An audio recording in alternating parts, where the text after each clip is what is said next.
Valeria, ¿qué hacemos aquí? Hola, profe. Estamos aquí porque quiero saber más sobre la zona extranuclear. Ah, ya veo. ¿Y por qué crees que la zona extranuclear tiene algo que ver con la electricidad? Ay, profe, porque según el último experimento que hicimos con la chompa de lana y el globo, la electricidad se origina por el movimiento de electrones de algún material conductor. Estás en lo cierto, pero la zona extranuclear es en realidad la parte externa. Ya sé, es la parte VIP de un concierto de música electrónica. Ah, Valeria, no, claro que no. La zona extranuclear es en realidad la parte externa del átomo, ¿recuerdas? Claro que sí, profe, solo estaba bromeando. La zona extranuclear se llama así porque en ella hay un montón de electrones con carga negativa. Ah, así es, Valeria, muy bien. No te olvides que la zona extranuclear y el núcleo forman parte de la estructura atómica. Las partes del átomo, ¿y eso qué tiene que ver con la zona extranuclear? Estoy seguro que tú, al igual que Valeria, también quieres saber más sobre eso, ¿cierto? Es cierto, profe, yo quiero saber muchísimo más. Entonces empujemos el video. Sabemos que los átomos están conformados por un núcleo que contiene protones de carga positiva y una zona extranuclear donde se encuentran los electrones de carga eléctrica negativa. Sin embargo, también existen los iones, o sea, átomos o grupos de átomos cargados eléctricamente. Estos no son neutros, por lo tanto, se clasifican en cationes y aniones. Entonces, los cationes son iones con carga eléctrica positiva y los aniones son iones con carga eléctrica negativa. Pero, ¿cómo ganaron esas cargas positivas y negativas, profe? Buena pregunta, Valeria. La formación de los iones ocurre por ganancia o pérdida de electrones como producto de una reacción química. Por esta razón, un catión ha perdido electrones, mientras que un anión ha ganado electrones. Estas reacciones suelen ocurrir cuando un metal pierde electrones y un elemento no metal gana electrones. Por ejemplo, la atracción electrostática entre positivos y negativos atrae las partículas entre sí, provocando la creación de un compuesto iónico, como el cloruro de sodio. Ahora entiendo la denominación de otros compuestos. Por ejemplo, catión de litio y anión de nitrógeno. Pero, ¿cuáles son las propiedades de los átomos, profe? Sabemos que los protones son partículas subatómicas de carga eléctrica positiva, ¿cierto? Pero a la cantidad de protones que se encuentra en el núcleo de un átomo se le denomina número atómico, el cual determina el elemento químico al que pertenece. El número atómico se representa con una Z mayúscula. También conocemos que los neutrones son partículas subatómicas de carga eléctrica neutra. Pues bien, la suma de la cantidad de neutrones en un átomo y el número atómico nos da como resultado el número de masa o masa atómica, expresado con la letra A mayúscula. Mientras que la cantidad de electrones en un átomo neutro será igual a la cantidad de protones o número atómico. Entonces, profe, ¿las propiedades del átomo son el número atómico, el número de masa y la cantidad de electrones de un átomo? Así es, Valeria. Por ejemplo, cierto átomo posee en su núcleo 19 partículas, pero solo 10 son neutras. ¿Cómo representa su núcleo e identificas el elemento en la tabla periódica? A ver, tenemos 19 partículas en el núcleo, pero solo 10 son neutras. Por lo tanto, el número de masa es 19. Sí, Valeria. Ahora reemplacemos. Si el número de masa es igual a la suma del número de protones y el número de neutrones, y, a su vez, el número atómico es igual al número de protones, tenemos lo siguiente. A es igual a Z más numeral n. 19 es igual a Z más 10.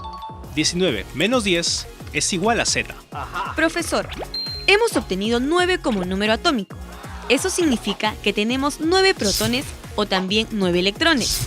Y si ubicamos el número atómico 9 en la tabla periódica, descubrimos que le corresponde al elemento químico flúor.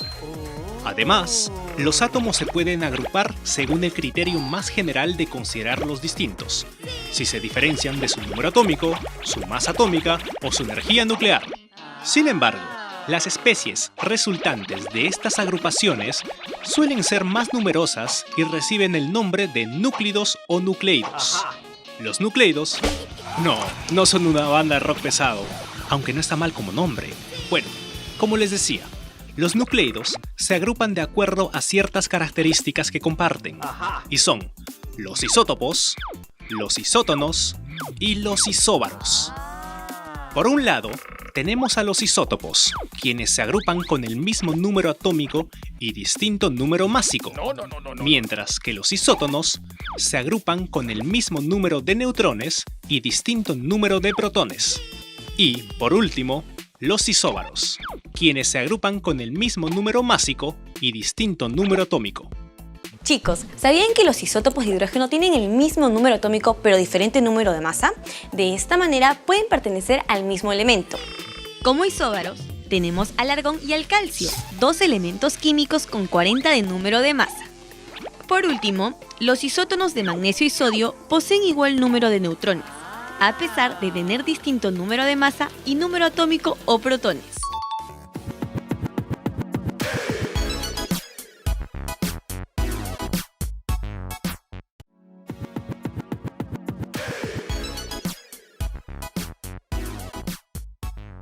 Sí, sopa, sopa, se da pensión, se da pensión, se fue de paseo, se fue de paseo. Hola, profe. ¿Qué está haciendo en la pizarra? ¿Me parece o está cantando sopa de caracol? Valeria, ya estás aquí. No, ¿cómo crees? Mira, estoy haciendo la regla del serrucho. ¿Me ayudas? ¿La regla del serrucho? ¿Y qué es eso, profe? ¿O para qué sirve?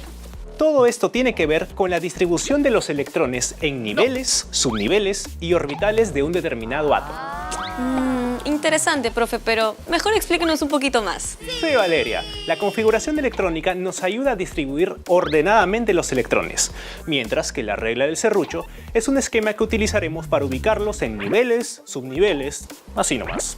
Por esa razón, tienes que ayudarme a cantar conmigo el estribillo que nos ayudará a recordar la configuración electrónica. O sea, tengo que cantar sopa de caracol. No, Valeria, ya olvídate de esa canción. Lo que tienes que aprender es sí, sopa, sopa, se da pensión, se fue de paseo, se fue de paseo. Ah, ya. Sí, sopa, sopa, se da pensión, se fue de paseo, se fue de paseo. Muy bien, ahora conozcamos más sobre este tema. Valeria, ayúdame a traer ese video de allá. Vamos. 1, 2, 3.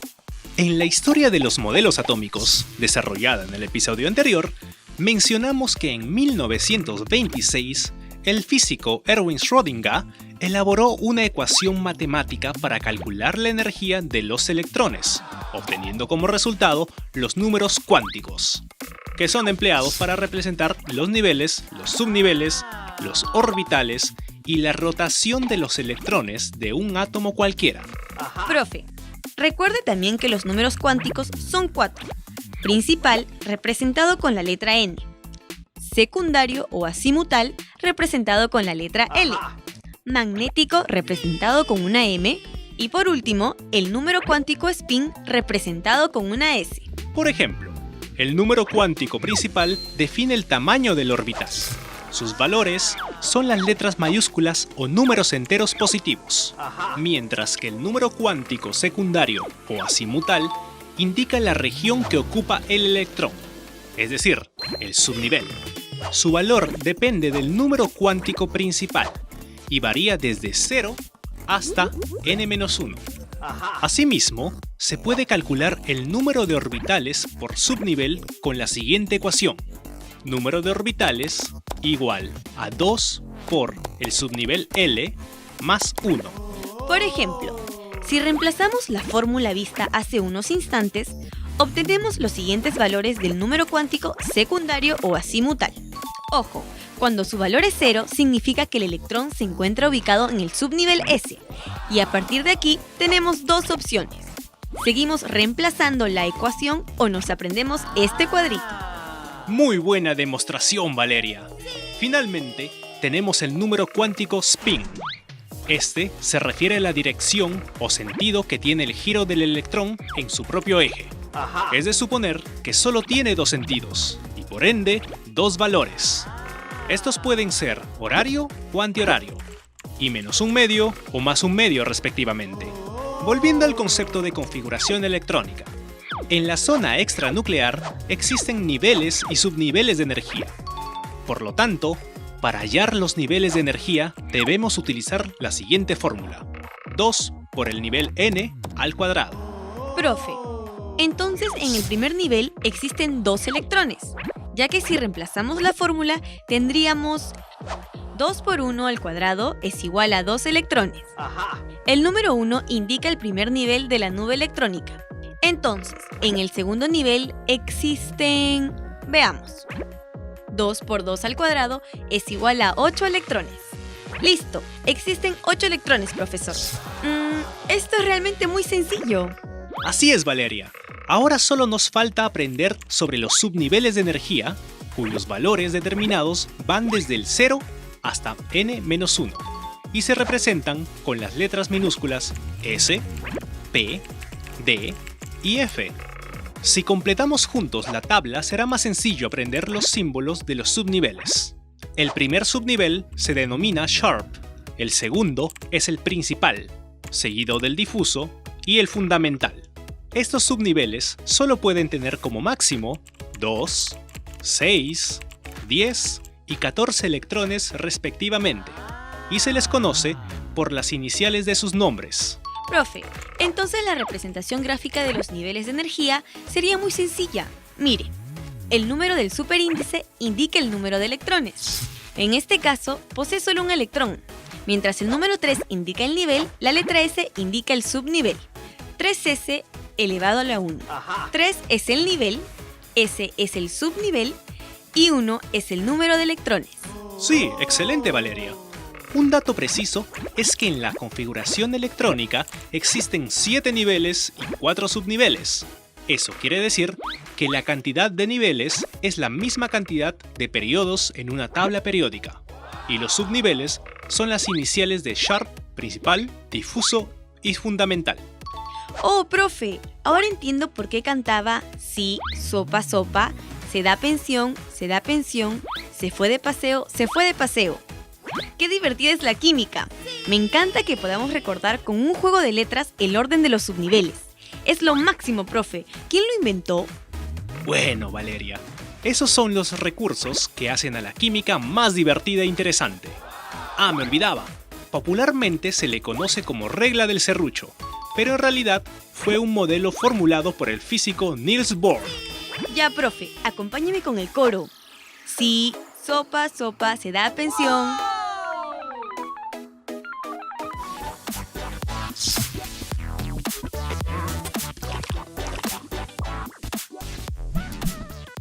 ¿Sabías que hay un superhéroe creado por la química? ¿O que si fueras astronauta serías literalmente más joven? Si quieres descubrir el porqué de estos datos curiosos, quédate a ver este segmento muy divertido.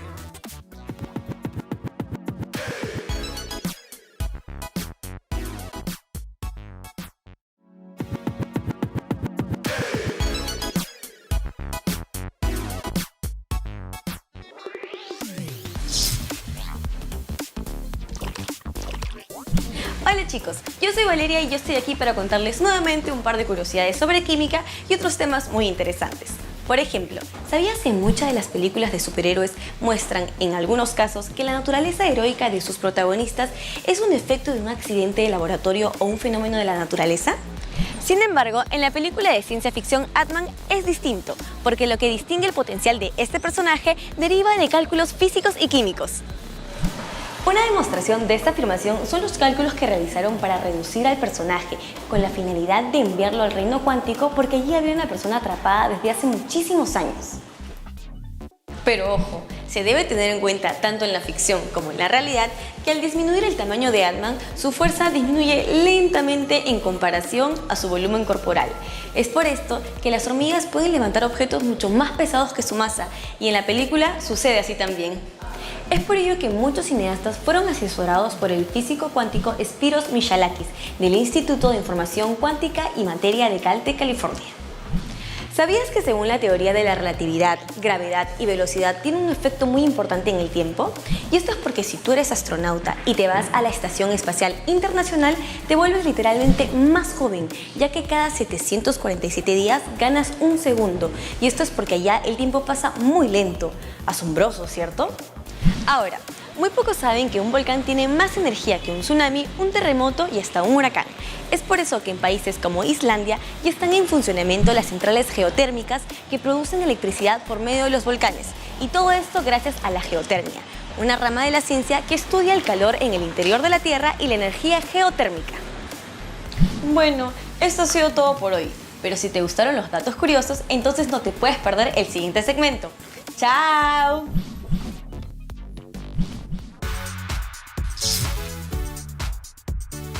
Hoy descubrimos que los protones, electrones y neutrones tienen propiedades que se denominan número atómico y número de masa. Ojo, gracias a ellos podemos identificar elementos de la tabla periódica. También aprendimos que los elementos químicos se pueden agrupar en la tabla periódica según su número atómico, pero existen otras características para reunirlos, y esto depende de los núclidos o nucleidos. Así es, profe. También vimos que los nucleidos se pueden agrupar según compartan una u otra característica. Por ejemplo, los isótopos se agrupan con el mismo número atómico, pero distinto número másico, mientras que los isótonos se reúnen porque tienen el mismo número de neutrones y distinto número de protones. Por último, los isóbaros se agrupan con el mismo número de masa, pero distinto número atómico. Profe, a todo esto, ¿usted sabe cuál es el deporte favorito de un electrón? ¿Cuál, Valeria? ¡Ay, profe! Tirarse de un puente de hidrógeno. Ese chiste me recordó que existen los isótopos de hidrógeno con el mismo número atómico, es decir, cada uno posee un protón. Bien dicho, Valeria. También estudiamos la configuración electrónica, quedando claro que existen 7 niveles de energía y que podemos hallar electrones a través de esta fórmula, 2 por n². Y no olvidemos los 4 subniveles, Sharp, principal, difuso y fundamental. Entonces, si queremos distribuir los electrones de manera ordenada en los niveles, subniveles y orbitales de un determinado átomo, debemos utilizar la configuración electrónica por medio del famoso esquema denominado la regla del serrucho. Sí, profe, con la regla del serrucho ubicamos con facilidad los electrones en niveles, subniveles y orbitales. Solo debemos seguir las flechas de manera ordenada, recordando este famoso estribillo. ¡Cantemos, profe! Sí, sopa, sopa, se da pensión, se fue de paseo, se fue de paseo. Valeria, parece que hemos llegado al final del programa. Ay, profe, tan bien que le estaba pasando, pero no importa, nos vemos en el siguiente episodio. Así es, Valeria. Pero antes, te tengo un reto. ¿A qué no sabes qué tema vamos a estudiar el próximo programa? Profe, eso se ve súper importante. ¿Qué pongo acá? Ahí te dejo, Valeria. Investiga al respecto y me lo comentas la próxima vez que nos veamos. Bueno, profe, voy a aceptar el reto porque me parece genial. Y recuerda que esto no es solo química, es diversión.